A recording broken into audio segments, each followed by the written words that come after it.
नमस्कार दोस्तों, आपका हमारे चैनल ज्योतिष 24/7 में हार्दिक अभिनंदन। आज मैं आपके सामने एक नया वीडियो लेकर हाजिर हुआ हूँ। इस वीडियो में हम शनि के राशि परिवर्तन का प्रभाव मेष लग्न वालों के लिए कैसा रहेगा, इस बारे में चर्चा करने जा रहे हैं। वैदिक ज्योतिष में शनि को कर्म, न्याय और अनुशासन का ग्रह माना जाता है। जब भी शनि राशि परिवर्तन करते हैं तो ये सभी राशियों पर गहरा प्रभाव डालते हैं। 2025 में शनि का गोचर विशेष रूप से महत्वपूर्ण होगा, क्योंकि ये मेष राशि के जातकों के लिए साढ़े साती की शुरुआत करेगा। शनि का गोचर 29 मार्च 2025 को कुंभ से मीन राशि में होगा। ये गोचर मेष लग्न वालों के लिए 12वें भाव में होगा। वीडियो से पहले एक उपहार के तौर पर हम अपने दर्शकों को अपनी कुंडली का निःशुल्क विश्लेषण कराने का मौका देना चाहते हैं। आपसे विनम्र विनती है, यदि आप चाहते हैं कि कुंडली का विश्लेषण निःशुल्क किया जाए और आपके प्रश्न का उत्तर दिया जाए, तो इस वीडियो को शुरू से अंत तक पूरा देखें और वीडियो पूरा देखने के बाद हमारे चैनल को सब्सक्राइब करके बेल आइकन भी दबा दें। आप सभी लोगों के सपोर्ट की हमें बहुत ही आवश्यकता है। ये करने के बाद कमेंट्स में अपनी डिटेल्स भेज दें और अपना प्रश्न भी लिख दें। आपको कुछ समय बाद आपके प्रश्न का उत्तर कमेंट्स में रिप्लाई के द्वारा दिया जाएगा। अब बिना और देर किए चलते हैं वीडियो की ओर। मेष लग्न के जातकों के लिए शनि 12वें भाव में प्रवेश करेंगे। 12वां भाव हानि, खर्च, विदेश यात्रा, आध्यात्मिकता और मोक्ष से जुड़ा होता है। ये स्थिति शनि की साढ़े साती के पहले चरण की शुरुआत को दर्शाती है। यदि आपकी मेष राशि है, यानी कि अगर आपकी कुंडली में जहाँ 1 नंबर लिखा है वहाँ चंद्रमा बैठे हुए हैं, तो आपकी मेष राशि हुई। मेष राशि वाले जातकों के लिए शनि की साढ़े साती का पहला चरण 29 मार्च को शुरू हो जाएगा।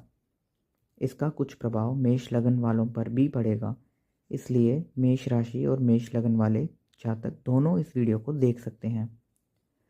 इस गोचर का प्रभाव जातकों के जीवन के विभिन्न पहलुओं पर पड़ेगा, जिसे हम अलग अलग श्रेणियों में विस्तार से समझेंगे। सबसे पहले चलते हैं करियर और व्यवसाय की ओर। शनि का 12वें भाव में गोचर करियर में कई बदलाव ला सकता है। जो लोग नौकरी पेशा हैं, उनके लिए ये समय चुनौतीपूर्ण रहेगा। कार्यस्थल पर दबाव बढ़ सकता है, जिससे मानसिक तनाव हो सकता है। कुछ जातकों को विदेश यात्रा या स्थानांतरण का अवसर मिलेगा। नई नौकरी की तलाश कर रहे लोग धैर्य रखें, क्योंकि सफलता थोड़ी देर से मिलेगी। व्यवसायियों के लिए हम ये समय नए निवेश से बचने का संकेत देता है। अब इस समय के दौरान आपको क्या करना है, इसकी चर्चा करते हैं। आप संयम बनाए रखें और जल्दबाजी में नौकरी न बदलें। विदेशी कंपनियों या मल्टीनेशनल कंपनियों से जुड़े अवसरों को पकड़ने की कोशिश करें। व्यवसायियों को लंबे समय की योजना बनाकर काम करना चाहिए। अब चलते हैं वित्त और संपत्ति पर प्रभाव की ओर। शनि के इस गोचर से खर्चों में वृद्धि होगी। अनावश्यक खर्चे से बचना होगा। कुछ जातकों को ऋण लेने की आवश्यकता पड़ सकती है। पुरानी संपत्तियों से लाभ मिलने की संभावना है। विदेश से पैसा कमाने के अवसर मिल सकते हैं। अब इस समय के दौरान आप बचत योजनाओं पर ध्यान दें। बिना सोचे समझे निवेश ना करें। अनावश्यक ऋण लेने से बचें। अब चलते हैं स्वास्थ्य और मानसिक स्थिति की ओर। शनि के 12वें भाव में होने से स्वास्थ्य प्रभावित हो सकता है। नींद की समस्या हो सकती है। मानसिक तनाव और चिंता बढ़ सकती है। पैरों, जोड़ों और आंखों की समस्याएं हो सकती हैं। इम्यून सिस्टम कमज़ोर हो सकता है, जिससे बीमारियां बढ़ सकती हैं। इस समय के दौरान आप नियमित योग और ध्यान करें। डॉक्टर से नियमित चेकअप करवाएं। शारीरिक स्वास्थ्य के साथ साथ मानसिक स्वास्थ्य पर भी ध्यान दें। अब चलते हैं पारिवारिक जीवन और रिश्तों की ओर। इस गोचर का असर पारिवारिक जीवन पर भी पड़ेगा। घर में तनाव का माहौल हो सकता है। माता पिता के स्वास्थ्य का ध्यान रखना होगा। परिवार के किसी सदस्य की विदेश यात्रा या स्थानांतरण संभव है। भाई बहनों के साथ संबंधों में तनाव आ सकता है। इस समय में आप अपने परिवार के साथ अधिक समय बिताएं, माता पिता की सेवा करें और उनकी सेहत का ध्यान रखें। अनावश्यक बहस से बचें। अब चलते हैं विवाह और प्रेम की ओर। प्रेम संबंधों में दूरी बढ़ सकती है। विवाह में देरी या बाधाएं आ सकती हैं। जीवन साथी के साथ मतभेद हो सकते हैं। कुछ लोगों के लिए गुप्त प्रेम संबंध भी उजागर हो सकते हैं। इस समय के दौरान आप पारदर्शिता बनाए रखें, जीवन साथी के साथ संवाद बढ़ाएं, धैर्य और संयम रखें। अब चलते हैं शिक्षा और प्रतियोगी परीक्षाओं की ओर। छात्रों के लिए ये समय मिश्रित रहेगा। अधिक मेहनत करनी होगी। विदेश में पढ़ाई के योग बन सकते हैं। एकाग्रता में कमी आ सकती है। इस समय के दौरान आप नियमित अध्ययन करें, धैर्य बनाए रखें और विदेश में पढ़ाई के अवसरों पर ध्यान दें। अब चलते हैं शनि की साढ़े साती के 3 चरण की ओर। पहला चरण 2025 से 2027 तक रहेगा। इस समय के दौरान मानसिक तनाव बढ़ेगा, खर्चे बढ़ेंगे, आध्यात्मिक झुकाव होने की भी संभावना है।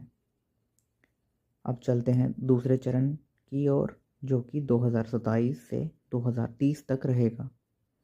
इस समय के दौरान स्वास्थ्य और करियर पर अधिक प्रभाव पड़ेगा।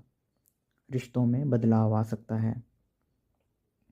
अब चलते हैं तीसरे और आखिरी चरण की ओर, जो कि 2030 से 2032 तक रहेगा। इस समय के दौरान वित्तीय स्थिति में सुधार होगा। कार्य क्षेत्र में नई संभावनाएं आ सकती हैं। अब चलते हैं इस गोचर के सकारात्मक और नकारात्मक प्रभाव की ओर। सकारात्मक प्रभाव ये रहेंगे कि आध्यात्मिक उन्नति हो सकती है। विदेश यात्रा या विदेशी स्रोतों से लाभ होगा। पुरानी समस्याओं का समाधान होगा। नकारात्मक प्रभाव ये हैं कि खर्चे अधिक होंगे, मानसिक तनाव बढ़ेगा, करियर में अस्थिरता आ सकती है।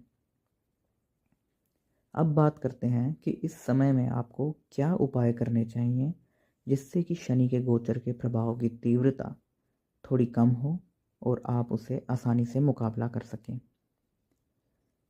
शनिवार को सरसों के तेल का दान करें।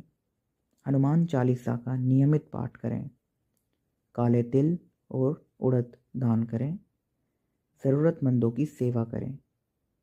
शनि का मंत्र ओम शं शनिश्चराय नमः का जाप करें।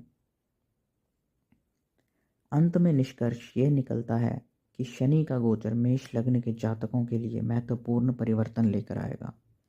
हालांकि चुनौतियां होंगी, लेकिन सही उपायों से इसे संतुलित किया जा सकता है। संयम, धैर्य और अनुशासन के से इस समय को सफलतापूर्वक पार किया जा सकता है। अंत में यही कहना चाहूँगा कि ये समय आत्मनिरीक्षण, जिम्मेदारी और कठिन परिश्रम का है। सभी जातकों को ये समय अपने जीवन में स्थिरता और सफलता प्राप्त करने का होगा, बशर्ते वे शनि के गोचर के प्रभाव को सही दिशा में इस्तेमाल करें। शनि हमेशा आपको सिखाता है कि स्थिरता, अनुशासन और मेहनत के बिना कोई भी सफलता स्थायी नहीं होती। अगर आपको हमारी वीडियो पसंद आई हो तो कृपया लाइक, शेयर और कमेंट करें और हमारे चैनल ज्योतिष 24/7 को सब्सक्राइब करके हमें सपोर्ट करें। आपका दिन शुभ हो। जय माता दी। हर हर महादेव। धन्यवाद।